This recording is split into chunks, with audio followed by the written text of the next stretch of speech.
to everybody and their neighbor. Welcome back to Gear and Gigs. I'm your host, Jet Stone. So glad you guys could stop by again today. With me, my compatriot in musical crime, Reg. Reg, how you doing? Good, Jet. How you doing? I'm doing awesome. We are going to do a bass-oriented show today. I know how much you like that. Bass. And for you bass players out there, should be interesting. We are gonna do, are you ready? We're gonna dive right into it, people. You already know, he doesn't know. Here we go. Drum roll, please. Three bass amps. Nice lightweight Class D bass amps. Nice lightweight, Class D, super lightweight. We got the Mesa Subway D-800. We've got the Aguilar Tone Hammer 500. And then we've got the Euphonic Audio iAmp Micro, which is like 550 watts, I believe. As he said, all Class D, super lightweight.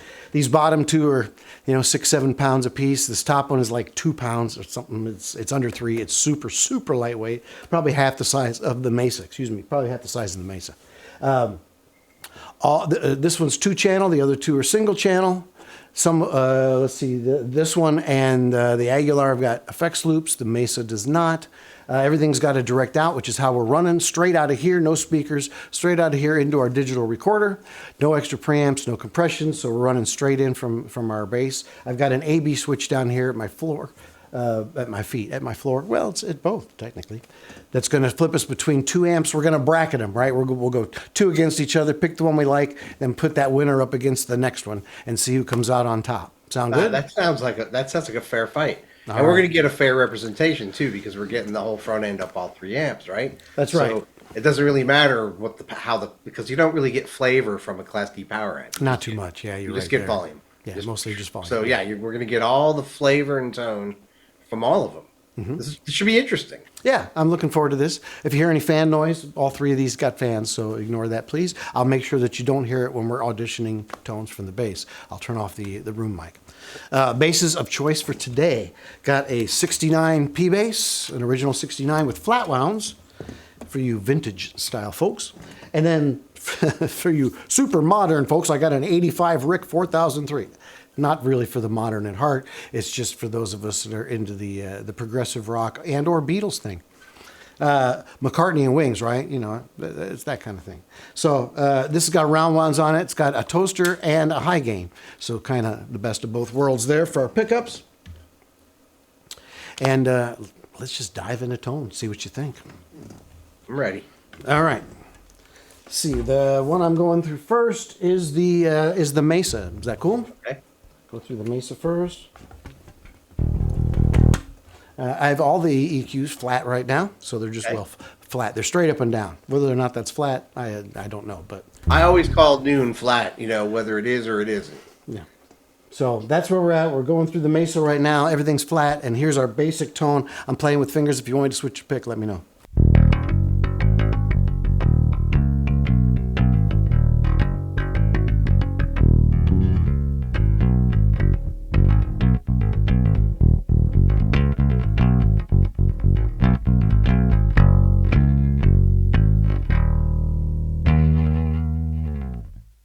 So that's our bass, flat. Nice and deep. So let's go switch straight to the Euphonic and see what that sounds doing. Basically the same thing.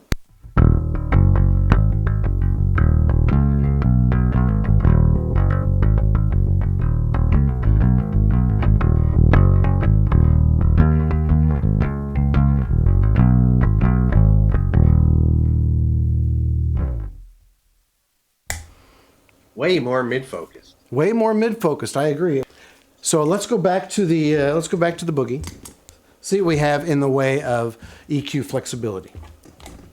First, I'll mess with the bass. Yeah, way deep.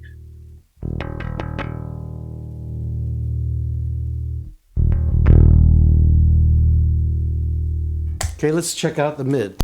All right, does that have the selector switch with the different curves? No, it's got a deep switch. Let's check out the deep switch. All right.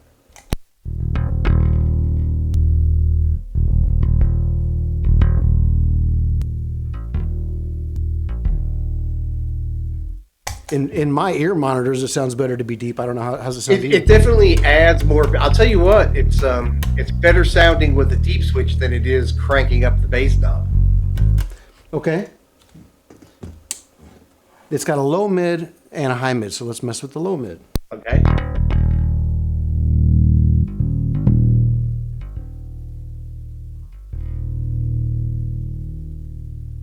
Wow. That makes a big difference. Huge difference. Yeah. That's a big difference. And low mids is kind of where the beef is in a mix anyway. It really seems to be, especially in this amp. Let's try the high mid.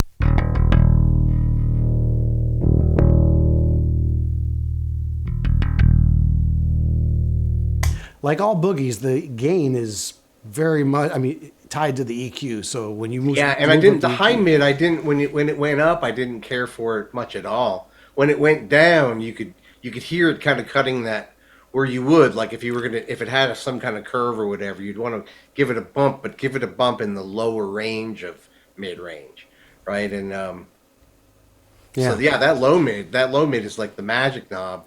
And the high mid, I could see maybe needing to use that in a certain mix in a certain room at a certain time, right?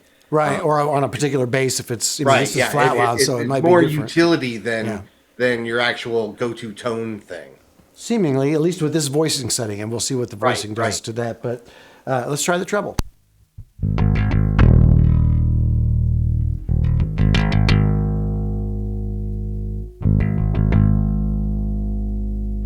So it's got some of the grit and grind in there a little bit on the treble, yeah. Yeah, when you boost it again, it's like that's not where I would want to boost it, but you could hear it. And cutting it is like I wouldn't cut it because it's already kind of like low mid focused to begin with and has a lot of beef. Although it does, there's still like before you cut the microphone off, the clanky, well, even when you took the mic off, there was some clankiness to the playing, and you wouldn't hear that if there was no high end response, right? It wouldn't exist. So I'm going to just say so far Mesa amp pretty well balanced. And the tone controls are adequate enough to basically carve out a tone for anywhere. Any instrument, anytime, anywhere. This amp is ready to be dialed in. All right, let's try the voicing. Let's see what that does.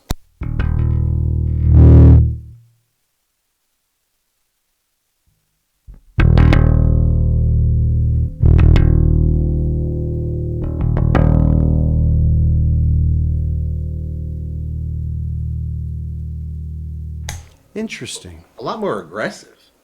It's like a mix of several different things. If I go to the left, it makes it feel more like the iAmp a little bit. Let me see what I can get as far as what I would pick as to be a good sound on each, kind of blending these things. Let's see how far I can get with that.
How's that? It's a little deep. A little deep? But it's certainly Might a be nice, my- certainly nice. Let me try taking off the deep and rolling the bass knob up instead.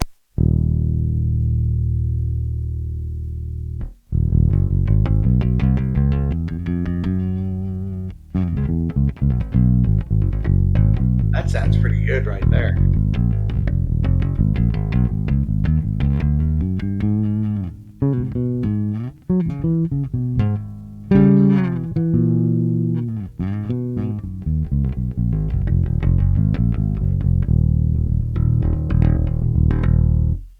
feels pretty good. That does feel pretty good.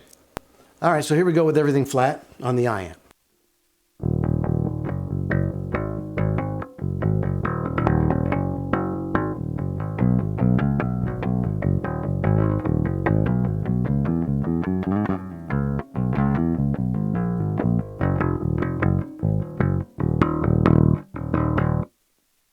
A lot of mids, a lot of mids. It's got a really strong mid-range presence. Let's roll up that bass knob, see what we can get.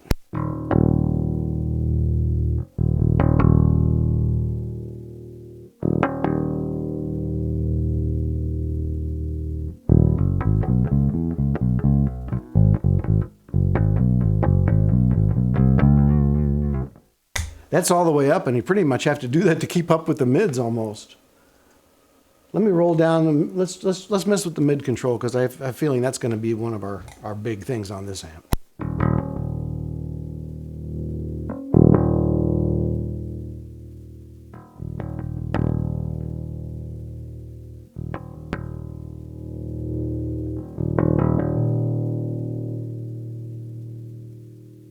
A lot of definition in there, a lot of growl capable, but I think we're going to have to balance that carefully with the bottom end. Let's see what the treble does.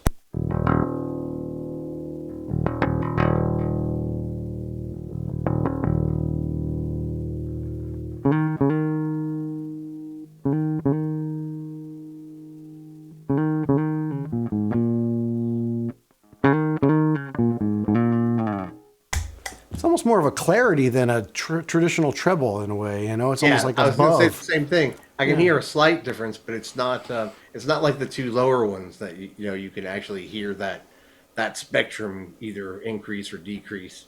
Yeah, interesting. And of course, of those three, that's the only one that I don't really have any experience with too. So this is like a first listen to me to the little mini iAmp. Let me see what I can dial up as far as a balanced sound here.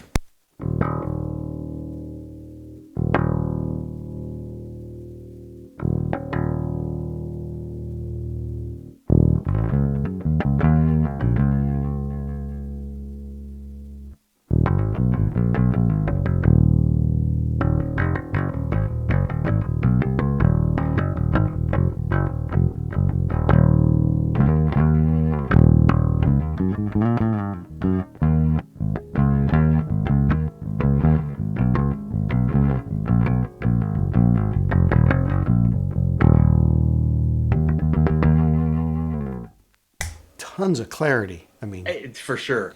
yeah. And yeah, because I mean, I guess people, your Stanley Clarks of the world, will have a stand up and an electric bass, and hence the idea of an amp like that. Yeah, it's I'll definitely say more of an audiophile sound, you know what I mean? It sounds really nice. But now the shootout, right? The go between, because now you've dialed them both into what they each sound best at, and we can go. Yeah. So I'll start with that, and then when you hear me switch, I'm going down to the boogie.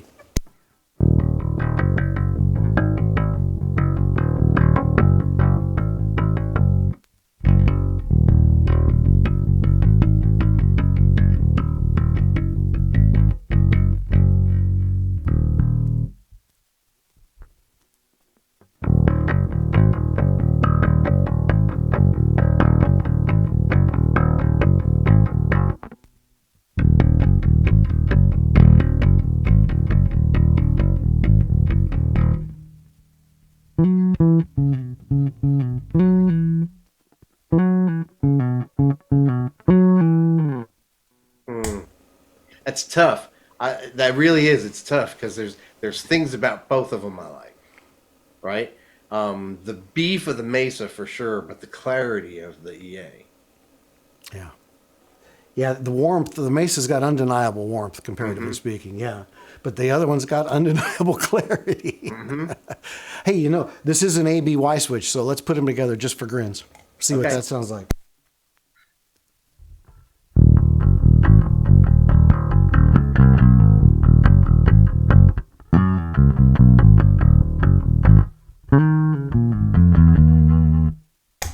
That almost works. I kind of like it. It does. It almost works. Yeah, I kind of Because like it does give you the two things that we just described, but then it also gives you a lot of this. you know.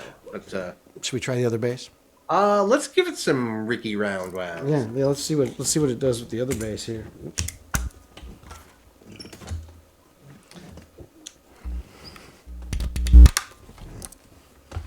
Yeah, roundwounds could change the story quite a bit. Okay, we're into the boogie.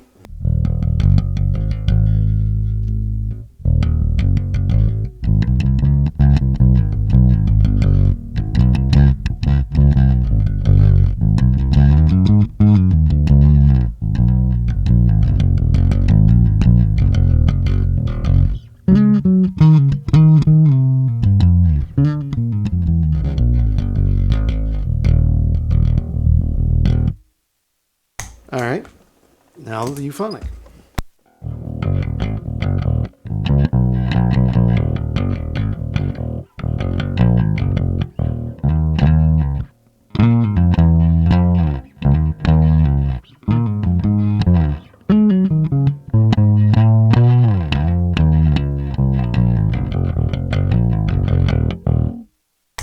Wow, once again, I like things in both of them. That the euphonic sounds almost like an old Ashley preamp, that solid state really, or like a Sun Coliseum or something. It's got that bright, real quick response with that top end growl. But once again, the Mesa's got that bottom end kind of rumbly, You know, I was warm. thinking this go round is like when I was listening to the Mesa. It's like it's almost. I mean, it kind of has a tube amp feel to it. That's a good right? way of putting that. Yeah, it does. It does. Yeah. It It really feels kinda more has a- tubey too. It does. Huh?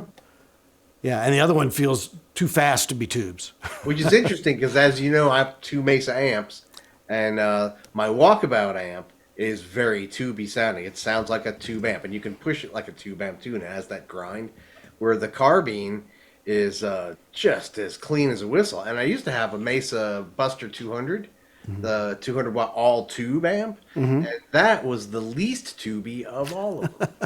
It was. It just didn't have that. It was just so loud and perfectly clean, right? Kind of like the carbine. It sounded a lot more like the carbine than the walkabout. And you know, here it was a fully tube amp. So you just never know. I mean, it's all about the voicing. Whatever the designers, when they're building this Filters thing, and they're doing their voicing of the amp as a whole and giving you tools to shape what they're basically giving you. Yeah. So yeah, it's why it's important to always either do your research and listen carefully and all that kind of stuff before you purchase a bass amp, or like me or you, just go through bunches of them until you finally land on the one that you really like. It's the only reason I have the show, man, just to go through gear. That's the only Right. reason. It's just a big clearinghouse for gear. Let's just before I put this down and swap amps, let's hear them together. You know. All right.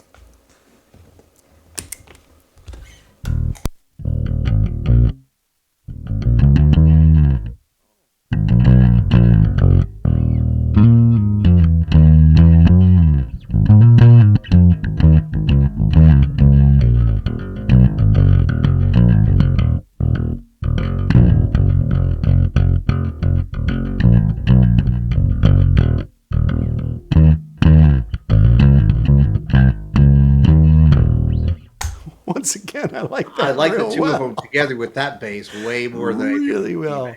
It It really did because it had all leaps, the the bottom, things- it had the clank, it sounded like a Rick. I mean, it's like, yeah, I'll take that. Thank you very much.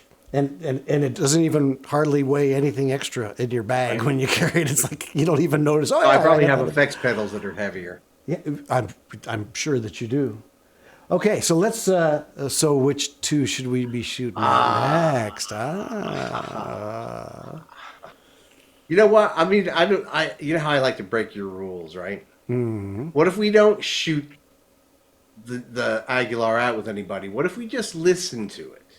Okay. Right? You don't Just want to listen compare it just to anything. Go through the same kind of thing, and then kind of and then just by remembering what the other two, because I know the Mesa's kind of beefy and very organic. It has a fullness and richness to it. The EA is very clean, very accurate, and a little bit more high mid focus. Yeah. Right.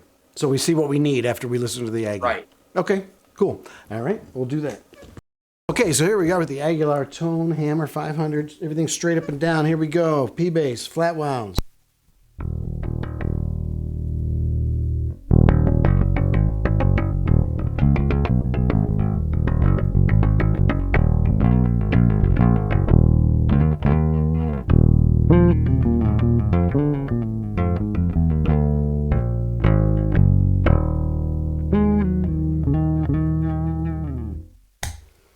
Okay, I immediately, and this is kind of not a surprise. The Aguilar is more aggressive. It has a little bit more anger in it, and but tonally closer to the Mesa. Yeah. It's got more clarity than the Mesa, but it's a rounded clarity. Yes, Not as sharp. It's not no, because it's kind of ragged around the edges a little bit. So I guess the aggression is the hammer part. Probably that is the hammer part, and man, you know what? I should remember that. Well, you probably do the old DB 751s or whatever those. Oh, sure, yeah. They made that tube amp that was a rack, and all the tubes were done horizontally, so it fit into a 4-space rack case. My God, that weighed was 3,000 pounds. It weighed 3,000 pounds, and it was. But my God, it was a tone monster. Yeah, called also the Tone Hammer, right? That was the original Tone Hammer. DB 751. They just were DB. Oh, they didn't call it a Tone Hammer. The whole DB series, there was a bunch of preamps, and it was all rack mounted stuff. And then, of course, the DB series cabinets, which were the vintage voiced, as opposed to the SL series, which are much more modern. Well, now this has got a drive knob, which is all the way down, so it can actually add that's serious the drive aggression. knob all the way down. That's all the way down, yeah. Let's mess try with the that first. EQ. Oh, you want to do that first? Okay. Yeah, just to see how far it'll go. All right. It's already kind of aggressive without it. I think it'll get into distortion or overdrive or something. So let's see. Here we go.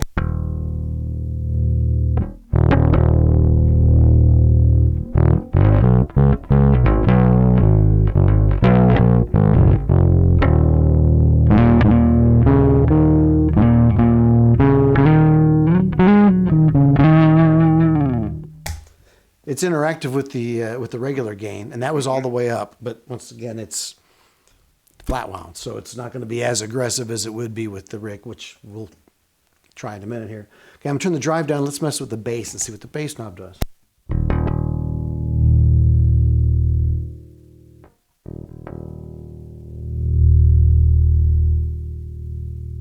They ought to just call that the warmth knob.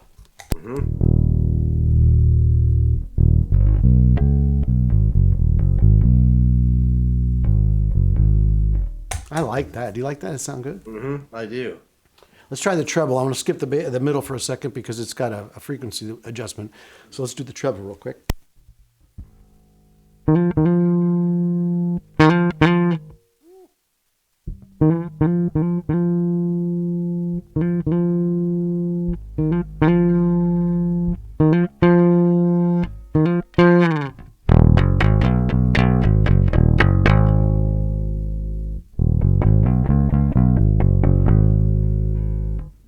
Lot of sweep on that thing, man. Oh man, no, that definitely has some motion on it. All right, okay, there's a mid-level and a mid-frequency. What is it? Does it go down to like 180 and then up from there, or how far does it go down, or does it not? I don't know. It's not marked. I'll flash it up on the screen to give you the range, but I don't know. We're gonna have to trust our ears. So I'll boost it all the way and then sweep the mid-frequency and see what it does. Then I'll cut it all the way and sweep the mid-frequency.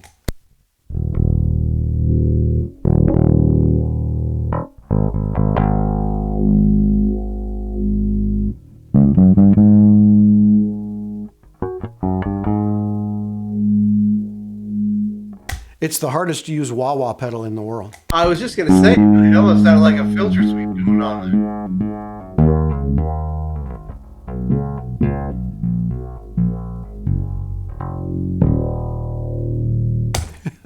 It's like a talk box with my fingers. That's weird. I like it though.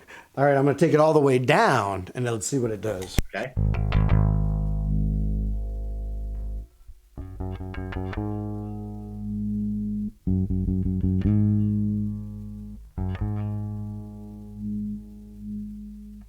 Well, it's not as talk boxy, but it's still got a lot. If you could get pretty, I don't want to say surgical, but you could get pretty extreme, I think, if you had a frequency that was jumping out and you wanted to pull it back. I think you could find it. But you can also, I think, find the hot spots or the sweet spots in the bass frequency that you want to promote and really dial it up. Let me see what I can do. I'll leave the drive down for now. Let me see what I can do EQ-wise to kind of find what works for this bass.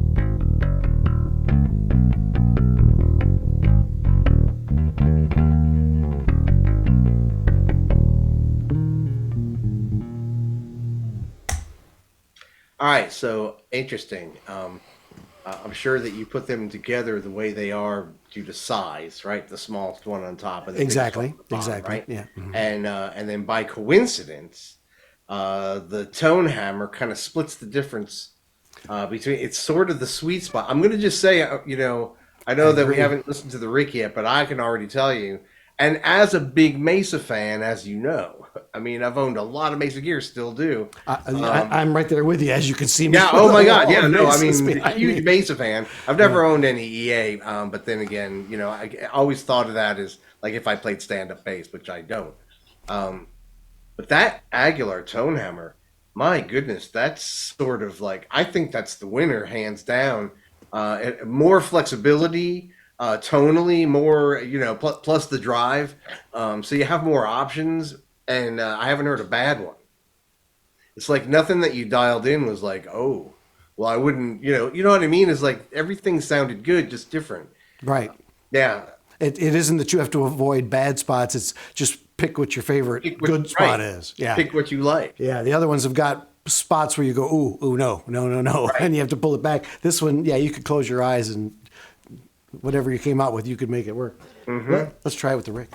Yeah. Because I always find the Ricks to be more demanding of an amp because They're a bit prissy. They're clanky. They're a bit prissy, but I think that's what I love about them. Yeah. All right, here we go. I'll just leave it right there for now, and if I have to adjust it, I will. But let's see how it sounds with this.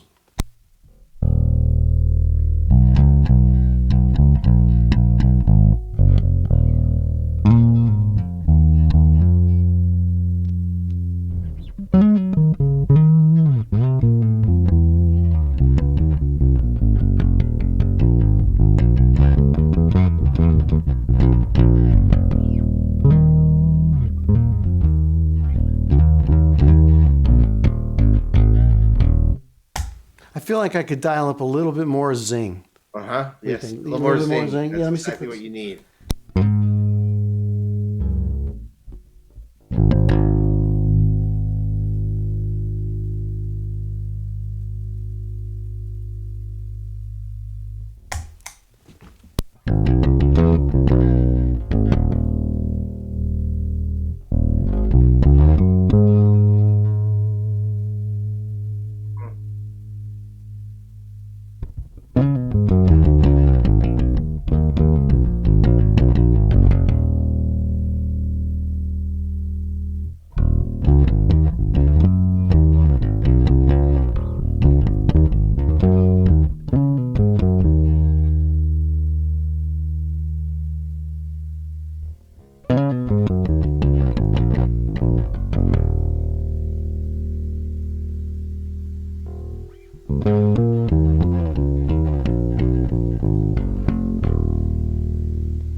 it's got a real voice kind of thing going Yeah, on. it's aggressive too. I mean, even when it's dialed back, it still has.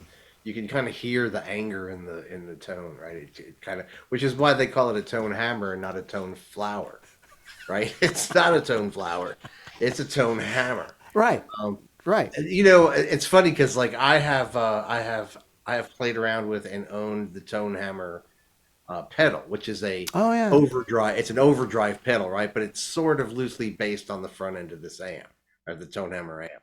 And as far as I know, as far as I remember, it's been a minute, but I always liked it because it did that. It was like even if you had the gain kind of low, it still presented itself as "don't mess with me." You know what I mean? It just kind of has Yeah. that Yeah. that It's attitude. It kind of yeah. gives it a little attitude that you just I don't always want that, but that's the thing is you can dial it back out, right? It's just nice that it's there.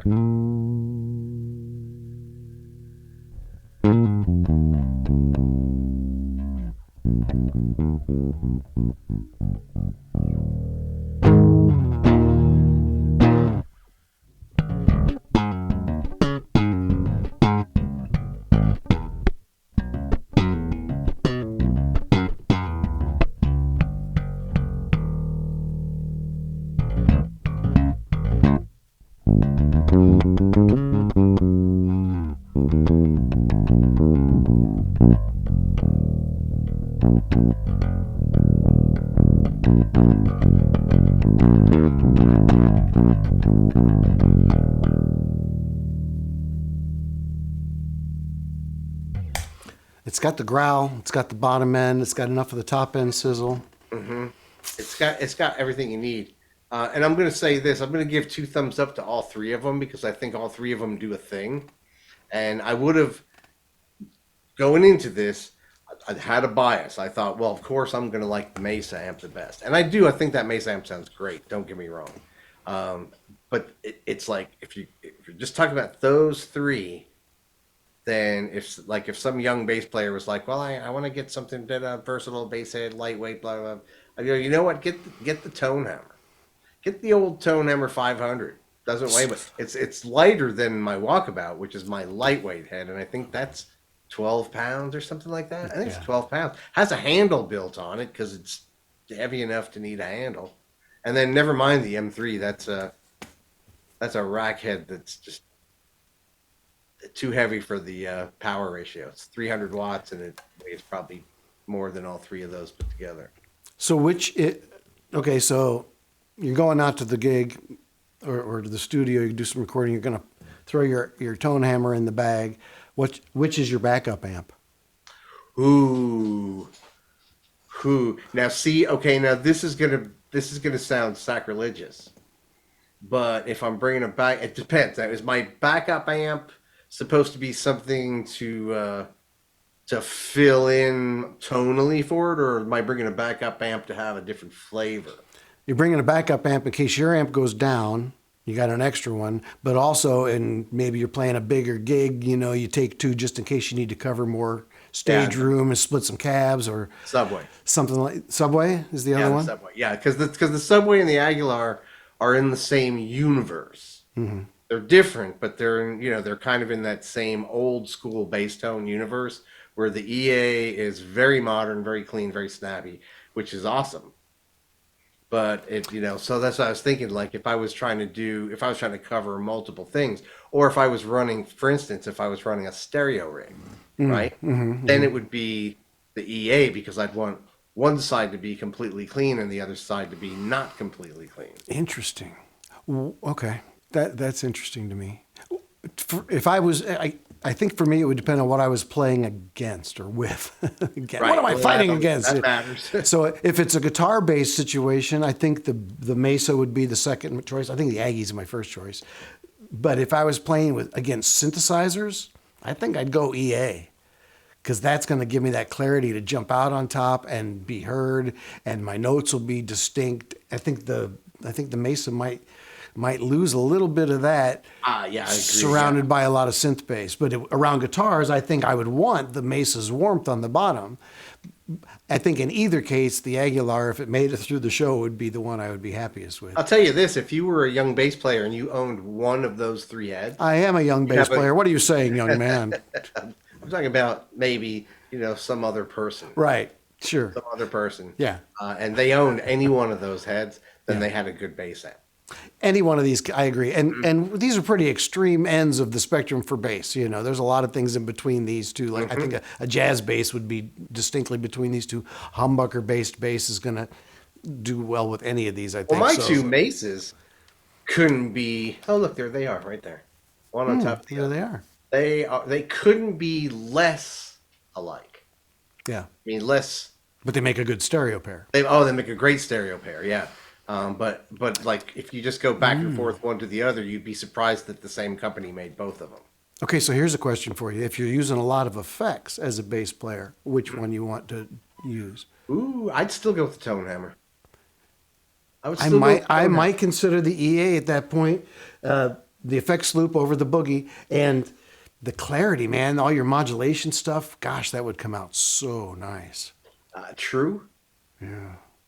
True. As you can tell, we like them all. All three of them. I'd be are doing good. stereo anyway. So if I was, like I said, if I was doing stereo, I'd do the top two amps. Yeah. And if it was just two, mostly the same, it'd be the bottom two. And if it was just one, it would be the one in the middle. So a cover band, you don't know what you're playing. You just got to go out and do it. We're taking the Aguilar. And then our second choice is probably going to be the Mesa. Third choice, but not by much, I think, is going to be the EA. And it really depends on what you need to cover because they really do have three different Certainly, flavors. if you were doing stand-up, switching back between stand-up and electric bass, you definitely the EA hands down because then you'd have because you got the two channels. Any acoustic gig, if I was playing against acoustic guitars, for sure, I wouldn't even think about the other two. I'd just take the EA. Yeah. Yeah. So which is probably a good reason for you to just have all of them. Just have all three. And Just they have don't them take up much space, honestly. They just don't take up a lot. And you don't need much to support them. Obviously, this is what we use for effects. It's just a little plastic table. But yeah, interesting. Three different flavors. Honestly, I thought they were going to be a lot closer than that when they went directly up against each other. So I'm very surprised, but happy. I think it was a good choice. Yeah, because there were good tones out of all of them. It seems like the Tone Hammer has a little bit more EQ option, right? Because of that sweepable mid. Uh-huh. Well, the Mesa, the low mid does a lot. The high mid seemed to be almost, I wish I could take it down a couple of notches and put it there, Yeah, I didn't. The low mid was sweet. Yeah. The high mid is kind of, I don't know. I mean, again, maybe in a certain room at a certain time that would work to cut that frequency, right? We're not running any compression, which would even out the bass and probably help us get more bottom end without the flubbiness throughout, or get less top end crispiness if we wanted by compressing some of that. So keep that in mind. A compressor in the circuit at some point is going to change the response. Compressors are essential. Yeah, they're really good for that. But overall, great amps, really nice EQ flavors, and very different. So hopefully you guys enjoyed that, and we appreciate you joining us for another episode of Gear and Gigs. Hit that like button and the bell so we can let you know when the new stuff comes out. Subscribe if you'd be so kind. It helps the channel out a lot. And we'll see you next time for another fun musical adventure. For Reg, I'm Jet. Take care.